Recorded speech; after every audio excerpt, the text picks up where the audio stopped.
la négociation, et là c'est un euphémisme ce que dit Sylvie Goulard, et je sais qu'elle le pense en plus un peu comme moi.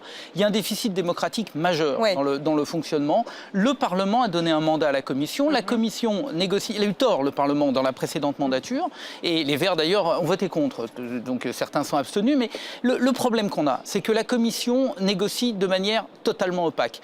On n'a pas accès aux documents, ou à peine. Enfin, je veux dire, il y a on ne sait pas ce qui se passe. On ne sait pas ce qui se passe. Les négociations se font de manière. On a des documents dans une data room, c'est-à-dire une salle de lecture où on ne peut pas prendre en photo. Enfin, bon, bref, passons. Il y a un déficit démocratique majeur. Et c'est toujours très dangereux. Pourquoi est-ce qu'on cache les choses? Pourquoi est-ce qu'on ne sait pas ce qui se négocie? Et pourquoi on ne sait pas sur quel mandat les choses se négocient? Alors justement, là-dessus, à ce propos, c'est Matthias Fekl, secrétaire d'État au commerce français, qui a exactement la même position que vous. On l'écoute.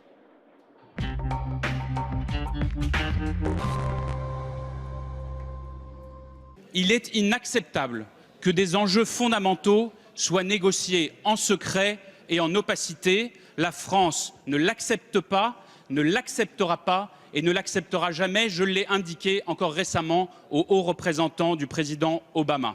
Nous souhaitons des évolutions sur ce sujet.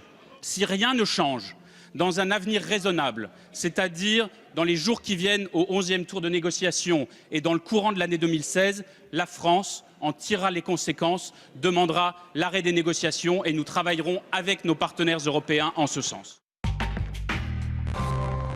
Alors Sylvie Goulard, je me tourne vers vous. Est-ce que vous diriez que Matthias Fekl est hypocrite puisqu'il s'agit donc d'un mandat de négociation qui a été aussi négocié avec les États? On peut dire qu'il n'est pas au courant? On est sur un sujet, enfin deux remarques. La première pour vos auditeurs, la négociation d'accords internationaux est une prérogative de l'exécutif.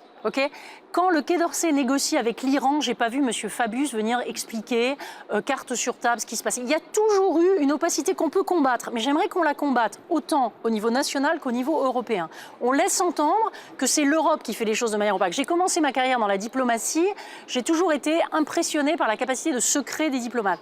Après, il y a un autre aspect qui est celui tactique.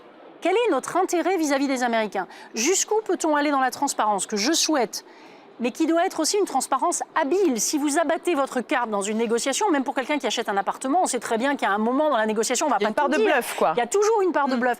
Donc, il y a un enjeu démocratique et il y a un enjeu tactique. Et il faut essayer d'avoir de la compréhension pour les deux. Ça n'empêche pas de chercher d'en faire plus. Monsieur Fekl, je crois, peut faire une meilleure explication, comme la commissaire peut faire une meilleure explication. Alors, Pascal Durand. Écoutez, ce qu'a fait Monsieur Fekl, c'est tout simplement qu'il a entendu les populations. Et il a compris... Il y a une part d'opportunisme politique là-dedans? Non, il y a aussi une part d'intelligence politique. C'est-à-dire qu'il a compris que les populations, c'est comme les OGM, c'est comme sur d'autres sujets. À un moment, les gens disent non, on n'en veut pas. Les tribunaux arbitraux, le fait qu'on ne puisse pas contrôler de manière... Alors, bien sûr qu'il y a des parties des négociations qui doivent être secrètes, mais bien sûr, mais là, c'est l'ensemble qui est secret, donc ça n'est pas possible. Pourtant, le mandat de négociation a été rendu mais public, le mandat, mais le mandat, il a été donné. On nous a donné le mandat avec des mois et des mois de retard, une fois que de toute façon, il était quasiment public. Là, on est toujours en décalage. Mais le problème, je répète, il y a un déficit démocratique majeur. Mais par ailleurs, la vraie question, c'est pourquoi faut-il actuellement négocier les normes, encore une fois, avec les États-Unis, alors que nous ne sommes pas au clair nous-mêmes sur nos propres normes. Parce que nous sommes la première puissance commerciale du monde. Il y a des emplois qui sont liés au fait de conclure des accords internationaux. Nous sommes déjà avec les États-Unis, ça marche très bien. Nous sommes déjà le premier, c'est 50% quasiment du commerce mondial. Les agriculteurs qui produisent des appellations protégées ne sont pas protégés. Les entreprises qui n'ont pas accès au marché public. Ça va être très grave. Je ne suis pas d'accord avec les moyens de lutter contre l'agriculture intensive.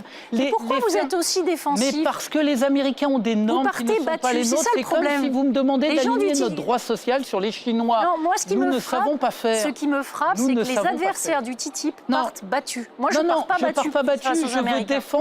Je veux défendre les valeurs européennes. Là-dessus, on est d'accord. Eh bien, écoutez, je ne veux pas m'aligner sur le reste du monde. Pascal Durand, Sylvie Goulard, merci. On ne vous mettra pas d'accord, mais moi, je vous donne rendez-vous au 12e round de négociation. On est d'accord.